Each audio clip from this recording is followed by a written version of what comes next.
Anchor స్రవంతి చొక్కారపు అంటే తెలియని వారుండరు. ఎప్పటికప్పుడు తన గ్లామర్ ఫోటోలను ఇన్స్టాలో పోస్ట్ చేసి ప్రేక్షకులను అలరిస్తూనే ఉంటుంది. స్రవంతి వరలక్ష్మి వ్రతం చేసుకుంటూ కొన్ని ఫోటోలను షేర్ చేసుకుంది. అందులో తన ఇంట్లో ఒక గోడ మీద పవన్ కళ్యాణ్ గారి ఫోటో ఉండడం ప్రస్తుతం వైరల్గా మారింది.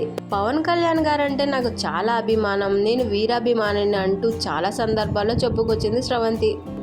అంతేకాదు పవన్ కళ్యాణ్ గారి మీద అభిమానంతో స్రవంతి కొడుకు పేరు కూడా అఖిరానందన్ అని పేరు పెట్టుకుంది.